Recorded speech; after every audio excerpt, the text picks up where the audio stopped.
প্রিয় শ্রোতা, ম্যাগাজিন অনুষ্ঠান জীবনের জন্য যারা শুনছেন FM 100.8 মেগাহার্টসে সবাইকে স্বাগত জানাই। শিক্ষার আলো জ্বলজ্বল করুক সকল মেয়ের জীবনে, এই প্রত্যাশা নিয়ে শুরু করছি আজকের পর্ব। ঝরে পড়া মেয়ে শিশুদের স্কুলে ফেরাতে করণীয়। উপস্থাপনায় আছি আমি ফাল্গুনী দাস। শ্রোতা বন্ধু, আজকে যাদের জন্মদিন সকলকে জানাই শুভেচ্ছা। ম্যাগাজিন অনুষ্ঠান প্রচারিত হচ্ছে শিশু ও নারী উন্নয়নে সামাজিক সচেতনতামূলক কার্যক্রমের আওতায় ইউনিসেফের সহযোগিতায় বাংলাদেশ বেতার কক্সবাজার থেকে।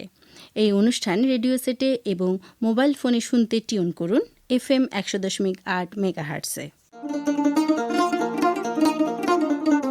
প্রিয় শ্রোতা, ঝরে পড়া শিক্ষার আলো কেন জ্বলছে না মেয়েদের জীবনে? শিক্ষার সাথে কেন সংযোগ হারাচ্ছে অভিভাবকহীন পথশিশু, বিশেষ চাহিদাসম্পন্ন শিশু, বাল্য বিয়ে করে গৃহবধূ, যুক্ত হচ্ছে গৃহশ্রমে বা বাইরের কাজে? শ্রোতাবন্ধু, মেয়েদের শিক্ষা নিয়ে আজকের আয়োজনমালায় শুনবেন কমিউনিটির মানুষের মতামত বা ভক্সপপ ও গল্প। ভক্সপপটি ধারণ করেছেন রোজিনা আক্তার রোজি। এরপর শুনবেন শিশুর শিক্ষা নিয়ে গান। প্রিয় শ্রোতা, হাজারো কণ্ঠে এই প্রশ্ন ভেসে আসে, মেয়েদের এত পড়ালেখা করে কি লাভ? সেই লাভের আলো দেখতে পায় না বলে অনেক মেয়েরা বই খাতার সঙ্গ ছেড়ে বসে বিয়ের পিঁড়িতে, কেউ বা প্রেমের সম্পর্কে জড়িয়ে পড়ে। অনেকেই পরীক্ষায় অকৃতকার্য হলে কিংবা পড়ালেখার খরচ পরিবার বহন করতে না পারলে স্কুলে যাওয়া বন্ধ করে দেয়। তবে কক্সবাজারে ঠিক কোন সমস্যার জন্য মেয়েরা আর শিক্ষা প্রতিষ্ঠানে ফিরছে না তা নিয়ে শুনব কমিউনিটির বিভিন্ন মানুষের মতামত বা ভক্সপপ। মাঠ প্রতিবেদক হিসেবে আমি রোজিনা আক্তার রোজি এসেছি কক্সবাজারের মহেশখালী উপজেলায়। এখানে কথা বলবো কয়েকজনের সাথে। আমি একজন স্কুল শিক্ষিকার অভিজ্ঞতা থেকে বলছি, মেয়ে শিক্ষার্থী যারা এখন আর স্কুলে আসছে না তাদের স্কুলে ফিরিয়ে আনতে কি কি উদ্যোগ নেন, এর মধ্যে কোন উদ্যোগটা সফল হয়েছে? আমি আমার অভিজ্ঞতা থেকে বলতে চাই, সমাজের অনেক কুসংস্কারের কারণে মেয়ে শিক্ষার্থীরা স্কুল থেকে ঝরে যায়। এছাড়া আছে দারিদ্রতা, ইফটিজিনের শিকার, বাল্যবিবাহ, পিরিয়ড, পারিবারিক বাধা, সামাজিক বাধা ইত্যাদি। এসব শিক্ষার্থীগুলোকে স্কুলে ফিরিয়ে আনতে আমরা অনেক উদ্যোগ নিই। যেমন স্কুলের অভিভাবক সবাই মা বাবাকে বুঝায় যেন তাদের মেয়েদেরকে তারা স্কুলে পাঠায়। নারী শিক্ষার গুরুত্ব সম্পর্কে বাবা মাকে বুঝায়। ওই শিক্ষার্থীগুলোকে আমরা স্কুল থেকে কাউন্সিলিং করি, তাদের সমস্যা কি সেটা জানার চেষ্টা করি এবং বাড়িতে গিয়ে আমরা বাবা মাকে বুঝাই। এছাড়াও আমরা সমাজের কতগুলো গুরুত্বপূর্ণ গণমান্য মানুষদের ডেকে একটা সমাবেশ করি, সেখানে আমরা ওদের বুঝাই দেই যেন কোনো ইফটিজিনের শিকার হলে তারা মেয়েদেরকে সেখান থেকে বাঁচায়, তাদের টিটকারি না মারে, তাদের সুস্থ সবল একটা পরিবেশ দেয় যাতে তারা ভালো করে পড়ালেখা করতে পারে। কোনো মেয়ে কোনো সমস্যার সম্মুখীন হলে অথবা কোনো ইফটিজিনের শিকার হলে আমরা এগিয়ে যাই আর বাবা মাকে বুঝাই সেটা একটা স্বাভাবিক। একটা মেয়েকে ইফটিজিং করলে সেটা তো তার দোষ না, তারা যেন তার পড়ালেখা বন্ধ না করে তাদের পড়ালেখার শুরু করে দেয়। এখন তো বিনামূল্যে আর উপবৃত্তি দেওয়ার সুযোগ আছে, এখন তো বিনামূল্যে পড়ার সুযোগ আছে, উপবৃত্তি পাওয়ার সুযোগ আছে। এসব সুযোগ সুবিধা নিয়েও মেয়ে শিক্ষার্থীরা পড়ালেখা চালিয়ে যেতে পারে। আর যদি মেয়েটা দারিদ্র হয় আর পড়াশোনায় ভালো হয়, সেটার দায়িত্ব স্কুল কর্তৃপক্ষ গ্রহণ করে। আর এইভাবে যেন মেয়েটি তার পড়ালেখা চালিয়ে যেতে পারে সেটার দায়িত্ব স্কুল কর্তৃপক্ষ গ্রহণ করে। এই মেধাবী ছাত্রীটার দায়িত্ব তখন স্কুল কর্তৃপক্ষ নয়। এভাবে আমরা মেয়ে শিক্ষার্থীদের পড়াশোনা চালিয়ে যাওয়ার জন্য সহযোগিতা করি। আর এর জন্য সমাজের মানুষ আর পরিবারের মা বাবাকেও সচেতন হতে হবে, এভাবে যেন মেয়েটি সুন্দরভাবে আর নিরাপদভাবে পড়ালেখা চালিয়ে যেতে পারে। শ্রোতা বন্ধুরা, শিক্ষকদের মতামত তো জানা গেল, এখন কথা বলবো সেই স্কুলের বিভিন্ন মেয়ে শিক্ষার্থীদের সাথে।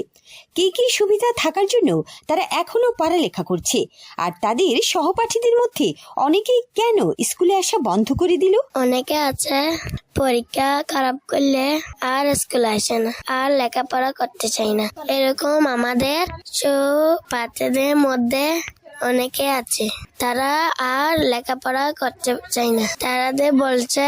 তারা বলে আমি তো পরীক্ষা খারাপ করেছি, আমার লজ্জা লাগছে, আমি আর স্কুলে যাইব না। এরকম হলে আমরা তাদেরকে বুঝাই যেন আবার ভালো করে লেখাপড়া করে আবার ভালো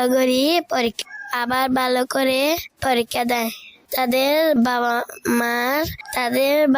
মাকে আমরা গিয়ে বুঝাই যেন আবার তাকে স্কুলে পাঠায়।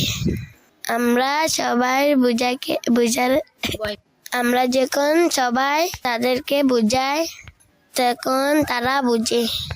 স্কুলের স্যাররাও তাদেরকে দেখে বুঝায়, তাদের বাবা মাকে বুঝিয়ে বলে যেন আবার তার লেখাপড়া শুরু করে।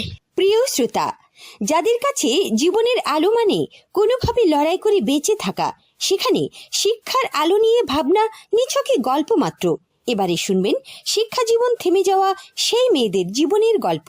আমাদের সাথে আছে হাসিনা আক্তার, যিনি তার নিজের গল্প বলবেন।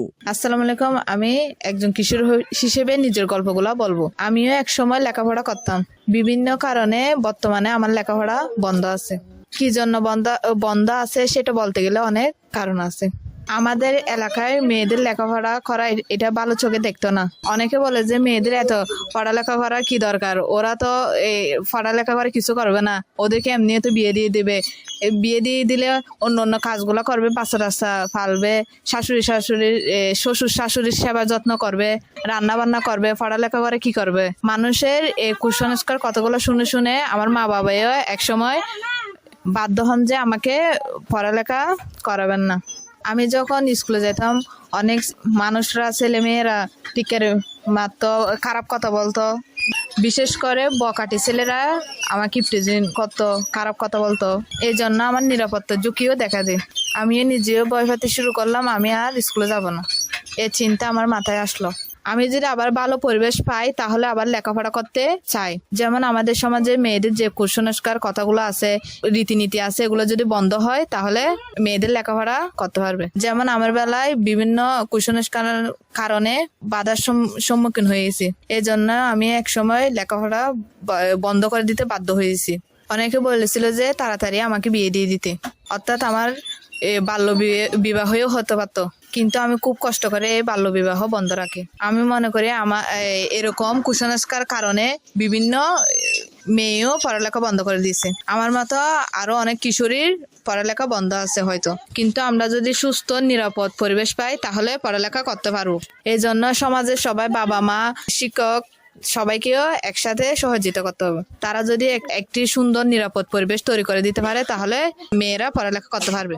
আমার মতো কিশোরীদের আর মাঝপথে লেখাপড়ার থেকে জড়ে পড়তে হবে না। শ্রোতা বন্ধুরা, চলুন এবার শুনে আসি যে পরিবারের মেয়েরা পেটের তাগিদে কাজে যুক্ত হচ্ছে, অথবা কারো কাছে জীবনের আনন্দ মানে ঘোরাঘুরি করা, খেলাধুলা ও আড্ডায় মেতে ওঠা, সেই পরিবারের মা বাবার কথা শুনি। আমি একজন মা। আমার মেয়েকে এখন আমি পড়ালেখা করাই না।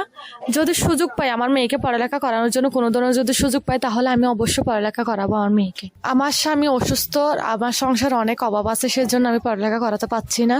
যদি সুযোগ পাই, এরকম সুযোগ যদি হয় আমার মেয়েকে পড়ালেখা করানোর জন্য অবশ্যই আমি করাবো। সংসারে অভাব আছে সেজন্য আমি মেয়েকে অন্য কাজে দিয়েছি। সে টুকটাক কাজ করে সংসারের জন্য কিছু অর্থ অর্জন করে, সে অর্থ দিয়ে আমার সংসারে কিছুটা চলে। সেজন্য আমার মেয়েকে লেখাপড়া করাতে পারছি না। আমার মেয়ে যেহেতু কিশোরী, সেজন্য সামাজিক অনেক সমস্যাও আছে ওকে নিয়ে, তার নিরাপত্তার ব্যবস্থাও আমাকে অনেক ভাবতে হয়। আমি যদি আমার মেয়ের জন্য সামাজিক এবং আর্থিক সুযোগটা পাই, সে অবশ্যই আমি স্কুলে পাঠাবো।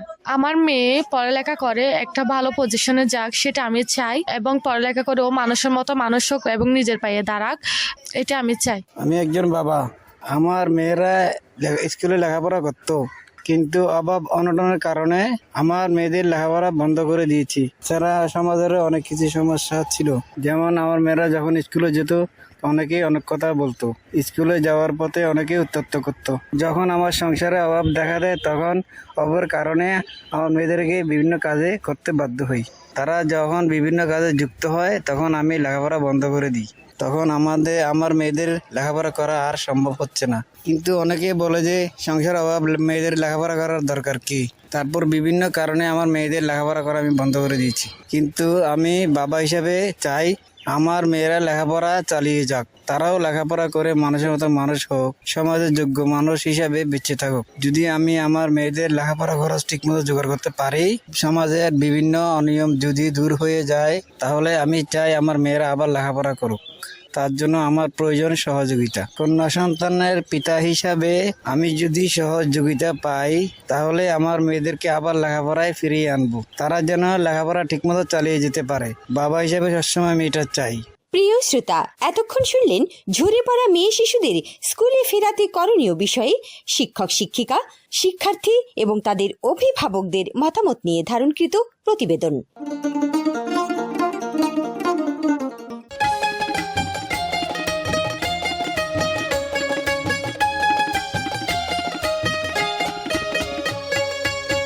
নেফুলিয়ান হইল দে ও ভাই, সুখ সমৃদ্ধির সংসার সাজায়।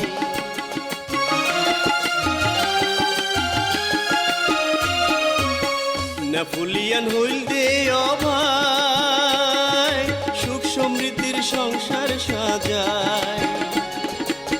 শিক্ষিত মা যদি পায় জাতি হইব শুদ্ধ ভাই, শিক্ষিত মা দাও না একজন, নারী শিক্ষার আছে প্রয়োজন। শুনুন বন্ধুগণ, নারী শিক্ষার আছে প্রয়োজন। নারী হইল মার জাত, সংসার সাজায় দিন রাত। নারী হইল মার জাত, সংসার সাজায় দিন রাত। শিক্ষা ন থাকিলে নারীর সংসারে নাই উন্নয়ন, নারী শিক্ষার আছে প্রয়োজন। শুনুন বন্ধুগণ, নারী শিক্ষার আছে প্রয়োজন। শুনুন বন্ধুগণ, নারী শিক্ষার আছে প্রয়োজন। শুনুন বন্ধুগণ, নারী শিক্ষার আছে প্রয়োজন।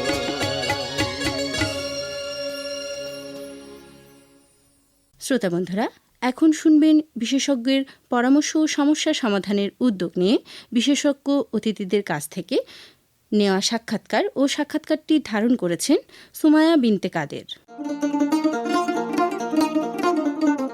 প্রিয় শ্রোতা, স্কুল ছুট মেয়েদের জন্য আলোকবর্তিকা কিভাবে আসবে তা খুঁজে বেড়াচ্ছে। তাহলে সমাধান কি? বিনামূল্যে টিউশন ক্লাস, এনজিও স্কুল, নাকি যেই স্কুলে পড়তো সেই ক্লাসে আবার ভর্তি নেওয়া, অথবা জীবিকা নির্বাহের জন্য দক্ষতা উন্নয়ন শিক্ষা?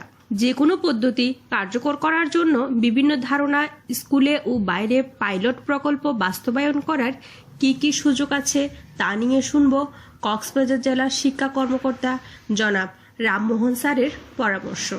আপনার কাছে জানতে চাইব, মেয়েদের শিক্ষা জীবন শেষ করতে কোন ধরনের শিক্ষা ব্যবস্থা কার্যকর বা সফল হতে পারে, কোন পদ্ধতি নিয়ে গবেষণা বা পাইলট প্রকল্প বাস্তবায়ন করার কি কি সুযোগ আছে? ধন্যবাদ বাংলাদেশ বেতারকে। মেয়েদের শিক্ষা জীবন শেষ করতে কোন ধরনের শিক্ষা ব্যবস্থা কার্যকর বা সফল হতে পারে সে বিষয়ে আমার কাছ থেকে পরামর্শ নেওয়ার জন্য আমি নিজেকে ধন্য মনে করছি। যে আমি দেখি যে শিক্ষক হিসেবে আমাদের শিক্ষা প্রতিষ্ঠানগুলোতে আমরা সচরাচর দেখি যে প্রাথমিক পর্যায়ে, মাধ্যমিক পর্যায়ে আমাদের মেয়েদের অংশগ্রহণ অনেক বেশি, ছেলেদের তুলনায় এনরোলমেন্ট অনেক বেশি, এবং ক্ষেত্র বিশেষে তারা প্রাথমিক মাধ্যমিক পর্যায়ে তারা অনেক ভালো রেজাল্ট করে, কিন্তু উচ্চশিক্ষার ক্ষেত্রে গিয়ে এটার ব্যত্যয় ঘটে। দেখা যায় উচ্চশিক্ষা গ্রহণের ক্ষেত্রে তথা শিক্ষা জীবন শেষ করার ক্ষেত্রে তারা সেরকম ফলপ্রসূ সংখ্যা দেখাতে পারে না, তারা কমে যায়। তো আমার মনে হয় এজন্য যে কার্যকর শিক্ষা ব্যবস্থার যেটা আমাদের চলমান রয়েছে, সে চলমান বর্তমান যে শিক্ষা ব্যবস্থা সেটার সাথে শুধু আমাদের সমাজের সম্পৃক্ততা বাড়িয়ে বিভিন্ন গবেষণা কার্যক্রম অথবা পাইলটিং প্রকল্প যদি গ্রহণ করা হয়, এবং সেই গবেষণা কার্যক্রম অথবা পাইলটিং কার্যক্রমগুলোতে যে মেয়েদের উচ্চশিক্ষা গ্রহণের ক্ষেত্রে যে নিরাপত্তার বিষয়টি এবং তাদের সচরাচর ওই শিক্ষা স্বতঃস্ফূর্তভাবে এবং নির্বিঘ্নে তারা যে ওই উচ্চশিক্ষা গ্রহণ করার যদি পরিবেশ সৃষ্টি করা হয় এবং সেদিকে যদি এই গবেষণা বিষয়টি একটু মনোযোগ বেশি দেওয়া হয়, তখন সেই গবেষণাপত্র আবার যদি আমাদের সমাজের সাথে এনে, আমাদের যে সামাজিক বিভিন্ন ক্ষেত্রে এনে যদি সেটার ভ্যালিডেশন করা হয় এবং করার পরে সেটাকে বাস্তবে বাস্তব কাজের সাথে মিলিয়ে যদি উদ্যোগ গ্রহণ করা হয়, তাহলে আমার মনে হয় আমাদের মেয়েরা উচ্চশিক্ষায় মাধ্যমিক পর্যায়ে অথবা প্রাথমিক পর্যায়ে যেভাবে তারা এগিয়ে যাচ্ছিল সেটা ধারাবাহিকতা ধরে রাখতে পারবে। একমাত্র সামাজিক যে নিরাপত্তার বিষয়টি এবং বিশেষ করে মেয়ে বান্ধব উচ্চশিক্ষা প্রতিষ্ঠানগুলো যদি আমরা গড়ে তুলতে পারি এবং সে শিক্ষণ বিষয়টি উচ্চশিক্ষার ক্ষেত্রে যদি আমাদের সবসময় মেয়েদের যে তারা যাতে স্বতঃস্ফূর্তভাবে শিক্ষা গ্রহণ করতে পারে এবং তাদের নিরাপত্তার বিষয়টি যদি সেদিকে লক্ষ্য রাখা হয়, আর আমাদের যারা অভিভাবক আছি আমরা আমাদের যদি মেয়েদেরকে যদি সেদিকে একটু এগিয়ে নিয়ে যেতে পারি তাহলে আমার মনে হয় সেরকম গবেষণা অথবা সেরকম পাইলটিং প্রকল্প যদি গ্রহণ করা যায় তাহলে আমার মনে হয় বেশি কার্যকর হবে। আমাদের শিক্ষা ব্যবস্থা যেটা আছে সেটার সাথে বিশেষ করে যে মেয়েদের অগ্রযাত্রাকে সামাজিকভাবে যাতে প্রতিহত করা না হয় সেই জিনিসটা যদি গবেষণা বা পাইলটিংয়ে উঠে আসে এবং সেটা যদি আবার বাস্তবায়ন এর আগেই যদি পরীক্ষা করে দেখা হয় তাহলে আমার মনে হয় একটা সুযোগ আসবে আমাদের মেয়েদের যাতে উচ্চশিক্ষা তখন তারা গ্রহণ করতে কোনো আর বাধা থাকবে না এবং তারা তাদের অগ্রযাত্রা অব্যাহত রাখতে পারবে। শুধু মাধ্যমিক পর্যায়ে নয়, প্রাথমিক পর্যায়ে নয়, তারা উচ্চশিক্ষায় তাদের অগ্রযাত্রা অব্যাহত রাখতে পারবে বলে আমার দৃঢ় বিশ্বাস। ধন্যবাদ। প্রিয় শ্রোতা, আমরা সবাই মিলে এমন একটি সমাজ গড়ি যেখানে কোনো শিশুই শিক্ষার আলো থেকে বঞ্চিত না হয়। সরকারি বেসরকারি উদ্যোগের পাশাপাশি আমরা প্রত্যেকেই কিভাবে দায়িত্ব নিতে পারি সেই সমাধানের কথা বলছেন ধর্মীয় নেতা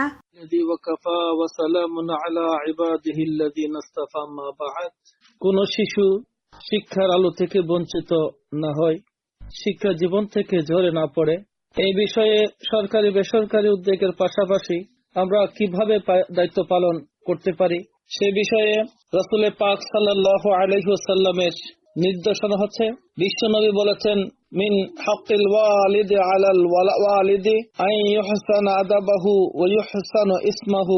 মাতা পিতার উপর সন্তানের অন্যতম অধিকার হচ্ছে তাকে উত্তম শিক্ষা দেয়া এবং সুন্দর একটি নাম রাখা। এছাড়া মাতা পিতার উপর সন্তানের আরেকটি গুরুত্বপূর্ণ অধিকার হচ্ছে একটি নির্দিষ্ট বয়সে তার জন্য আলাদা শয়নের ব্যবস্থা করা।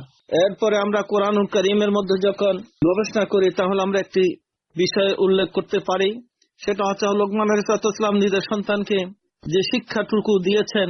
হযরত লোকমান আলাইহিস সালাম নিজের সন্তানকে বলেছেন, ইয়া বুনাইয়া আকিমিস সালাত ওয়া আমুর বিল মা'রুফ ওয়া নাহা আনিল মুনকার ওয়াসবির আলা মা সাবাকা ইন্না যালিকা মিন আযমিল উমুর। হে বৎস, নামাজ কায়েম করো, সৎ কাজের আদেশ দাও, মন্দ কাজে নিষেধ করো এবং বিপদ আপদে সবর করো, নিশ্চয় এটি দৃঢ়তার কাজ। অর্থাৎ সন্তানকে মানুষ হিসেবে গড়ে তোলার জন্য মা বাবার প্রতি যথেষ্ট দায়িত্ব কর্তব্য রয়েছে। কারণ সন্তান যদি ভালোভাবে মানুষ হয়ে গড়ে না ওঠে তাহলে সেই সন্তান মা বাবার জন্য জাতের উসিলা হতে পারে না।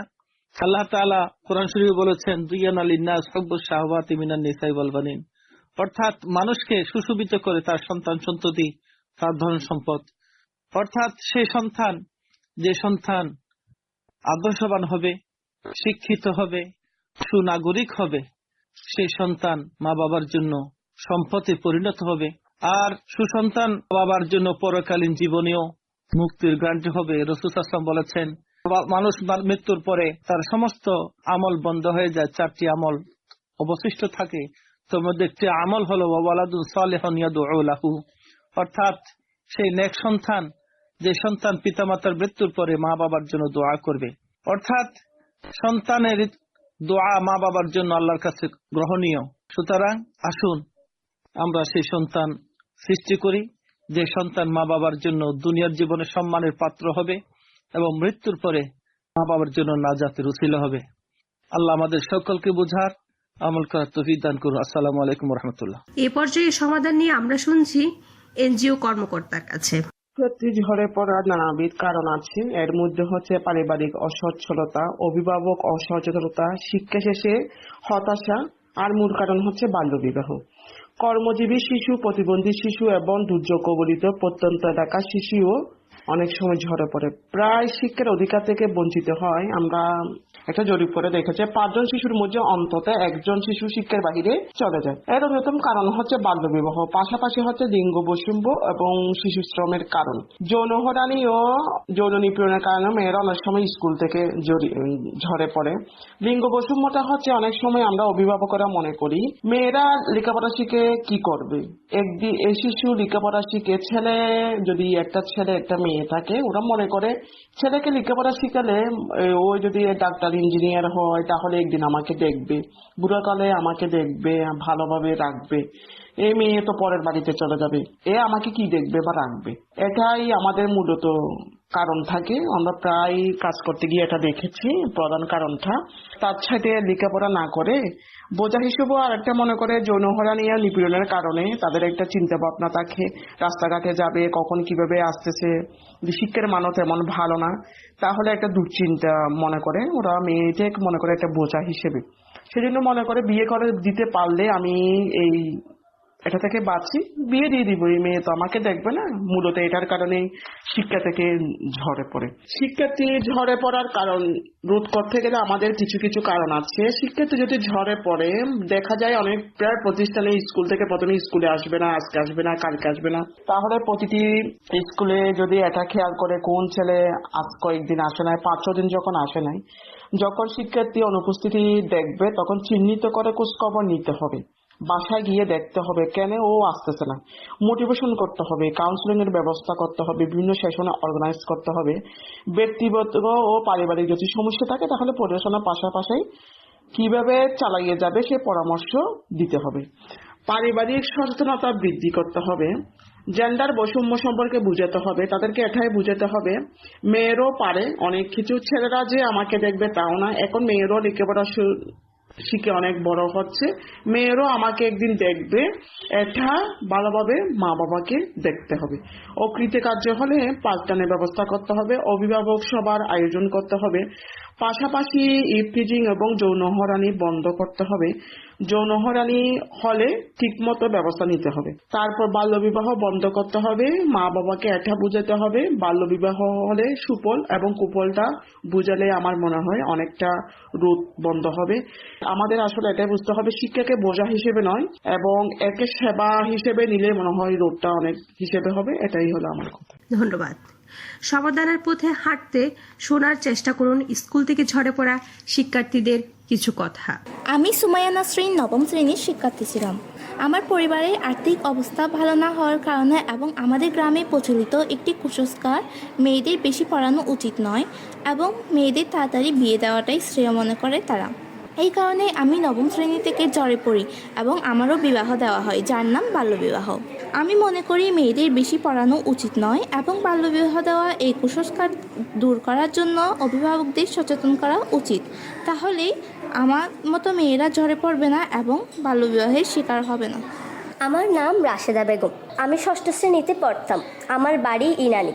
আমার বাড়ি থেকে সেখানকার স্কুল অনেক দূরে ছিল, যার কারণে যাতায়াত বহন করা আমার বাবার পক্ষে সম্ভব ছিল না।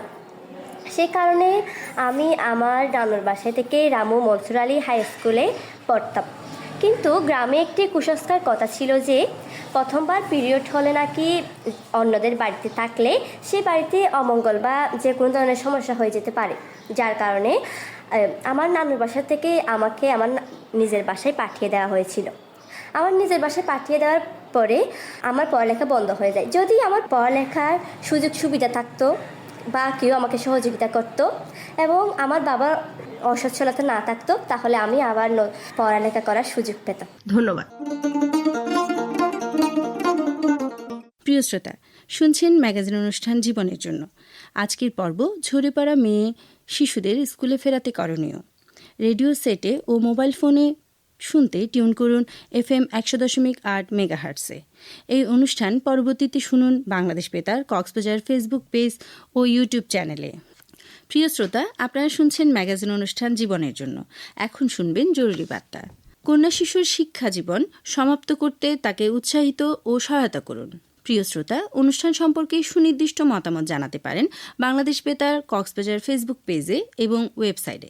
কিশোর কিশোরী শ্রোতা ক্লাবের সদস্যরাও সরাসরি মতামত জানাতে পারবেন ফ্যাসিলিটেটরের কাছে।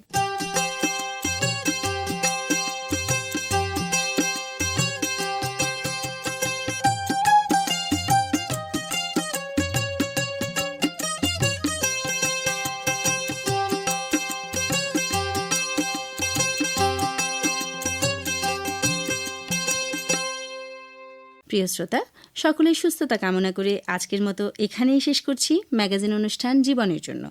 আজকের পর্ব ঝরে পড়া মেয়ে শিশুদের স্কুলে ফেরাতে করণীয় নিয়ে প্রচারিত হয়েছে ইউনিসেফের সহযোগিতায় বাংলাদেশ বেতার কক্সবাজার FM 100.8 মেগাহার্টসে। নিরাপদ হোক সকল শিশুর জীবন। যারা অনুষ্ঠানটি শুনেছেন এবং তথ্য দিয়ে সহায়তা করেছেন তাদের প্রত্যেককে জানায় আন্তরিক ধন্যবাদ। পরবর্তী পর্ব নতুন কোনো বিষয়ে শোনার আমন্ত্রণ রইল।